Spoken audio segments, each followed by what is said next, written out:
Today we're going to talk about finding trig ratios, and we're also going to use the point on a terminal side of an angle to create a right triangle and do our trig ratios based off of that reference angle.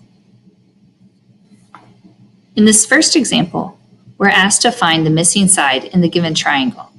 We can do this using Pythagorean theorem. A squared plus b squared equals c squared. Remember, the c always refers to the hypotenuse, the long side. As far as the legs, the a and the b, the order is not important. X squared plus 15 squared is equal to 21 squared. In order to solve this, I will subtract 15 squared from the 21 squared. That gives me x squared equals 216. When I take the square root of both sides, 216 is not a perfect square, so I need to write it in reduced, simplest radical form.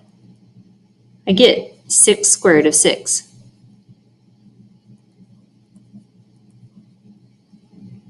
Now that I have all three sides of my right triangle, I can set up the trig ratios. If you remember, we use the acrostic SOH, CAH, TOA. Sine is opposite over hypotenuse, cosine is adjacent over hypotenuse, and tangent is opposite over adjacent. If I want to find sine, I need to find the opposite over hypotenuse. So how do I label the sides? Since I'm finding the sine of theta, I will base everything off of the angle that is labeled theta. The hypotenuse will always be across from the right angle. But if I want to find the opposite and the adjacent, I need to focus on my angle theta. The opposite will be the side on the opposite side of the triangle from theta. Adjacent will be the side that is touching the angle that I'm focusing on. Now I can set up my ratios. Sine of theta is going to be opposite over hypotenuse, 6 squared root of 6 divided by 21. You need to reduce this if you can. Both of my outside numbers are divisible by 3, so my final answer is 2 squared root of 6 over 7. Now let's do cosine. Adjacent over hypotenuse is 15 divided by 21. This reduces to 5/7. Tangent is opposite over adjacent, 6 squared root of 6 divided by 15. Once I reduce this, I get 2 squared root of 6 over 5. To find cosecant, secant, and cotangent, I simply am going to use the inverses of these three. I will flip the fraction. Cosecant will be 7 divided by 2 squared root of 6. You're going to need to rationalize the denominator.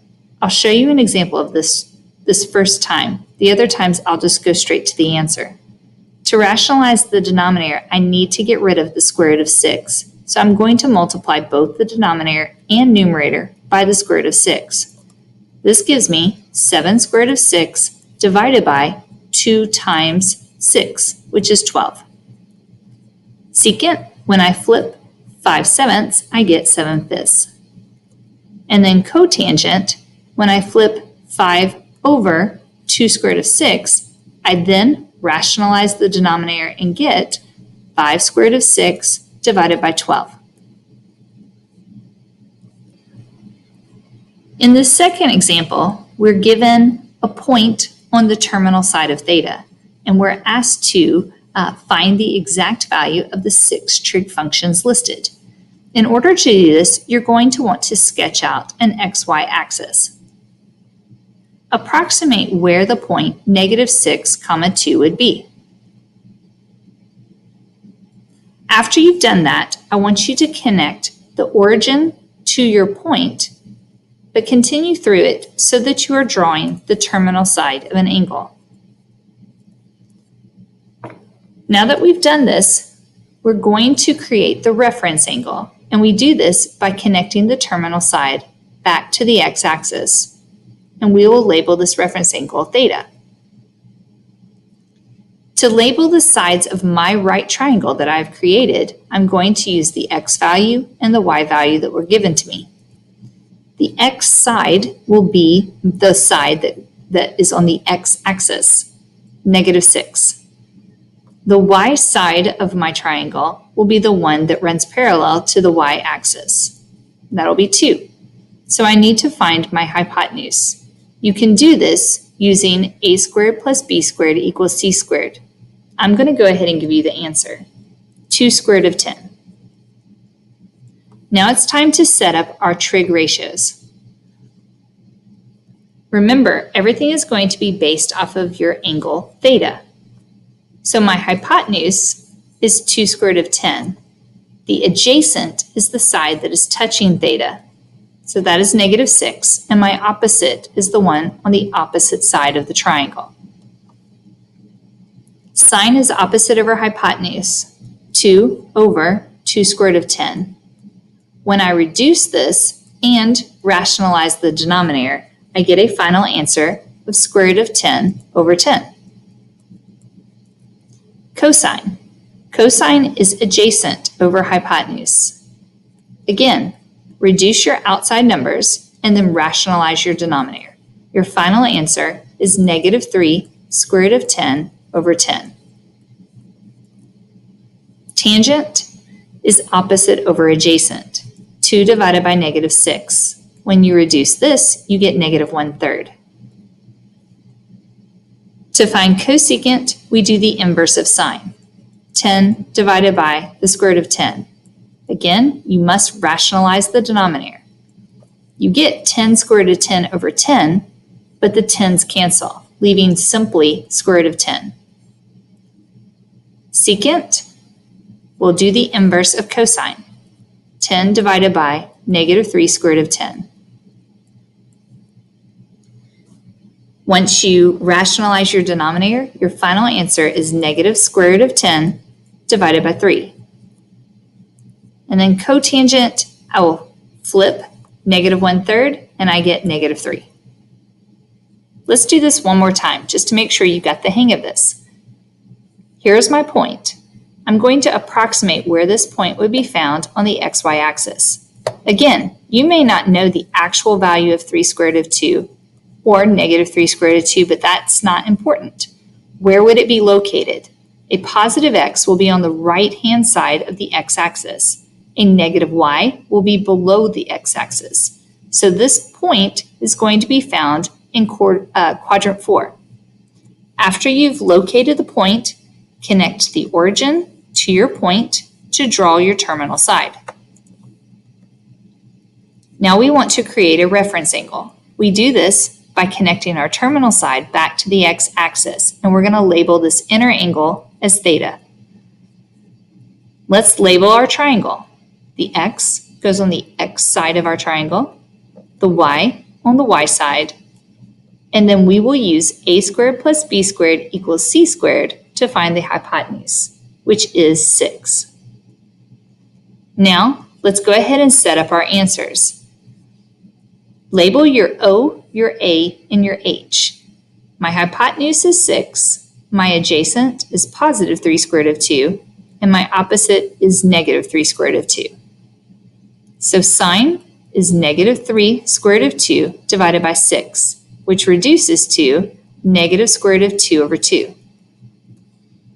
Cosine is positive 3 square root of 2 over 6, which reduces to positive square root of 2 over 2.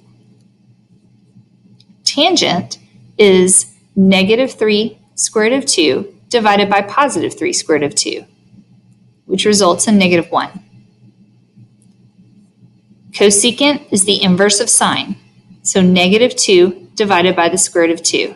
Once I rationalize the denominator, my final answer is negative square root of 2. Secant is positive 2 divided by square root of 2. Rationalize your denominator, and you get positive square root of 2. Cotangent is -1. Now let's go through a couple word problems that involve sine, cosine, and tangent. Sally is standing on level ground looking up at the top of a 20-foot flagpole. Let's draw what it says. Sally is on the ground, and she's looking up at the top of the flagpole. The flagpole is 20 feet, so I'll go ahead and label that measurement. She determines that the angle of elevation of the flagpole is 65 degrees. How far is Sally standing away from the base? So I want to find this distance. I'll label it X. I've created a right triangle. When they tell me that the angle of elevation is 65 degrees, they are describing the angle that has a flat base and it opens upward. So they're describing this inner angle. How far is Sally standing away from the base of the flagpole? In order to find this, I'm going to use sine, cosine, or tangent. I need to look at the things I know. I know the angle, I'm trying to find the base, this part, and I know this side over here, but I don't know the hypotenuse. So let's think about it in terms of opposite and adjacent. This X would represent the adjacent side, and the 20 feet represents the opposite, which means I am looking at a tangent problem. So how do I set it up? You're going to do tangent of the angle, which is 65, is equal to opposite over adjacent. To solve this, I would start off by multiplying both sides by X. That eliminates the X from the denominator and gets it over here where it's easier to solve. Now, my next step would be to get X by itself, so I will divide both sides by the tangent of 65. Make sure that your calculator is in degrees, otherwise it's going to give you the wrong answer. The problem asks me to round my answer to the nearest tenth, so once I divide 20 by the tangent of 65, I need to make sure I round appropriately. The answer is 9.3 feet. Let's do this last problem. James is at the top of a 42-foot hill.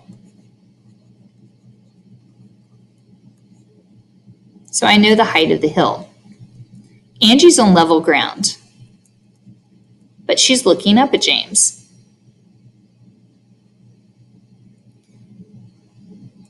This creates my right triangle.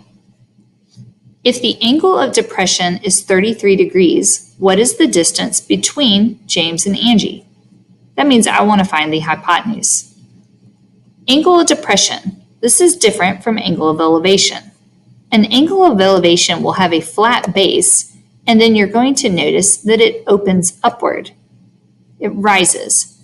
But an angle of depression is flat on top, and it opens downward. In this particular case, the angle of depression is referring to James and his view as he looks downward. That flat top, we're going to have to put in as a dotted line. It's not part of my triangle. So the angle of depression occurs right here, 33 degrees. So how does that help me? I can find this inner angle by taking 90 degrees and subtracting the 33. That gives me 57 degrees. Now I can set my problem up. I have this angle of 57 degrees. I have the adjacent side, and I have the hypotenuse. So this is a cosine problem. Cosine of 57 is equal to adjacent over hypotenuse. Just like before, I'll multiply both sides by x. That eliminates x from the denominator of this fraction. Now, in order to solve, I can divide both sides by the cosine of 57. Remember to round your answer to the nearest tenth. So how far is James away from Angie? 77.1 feet.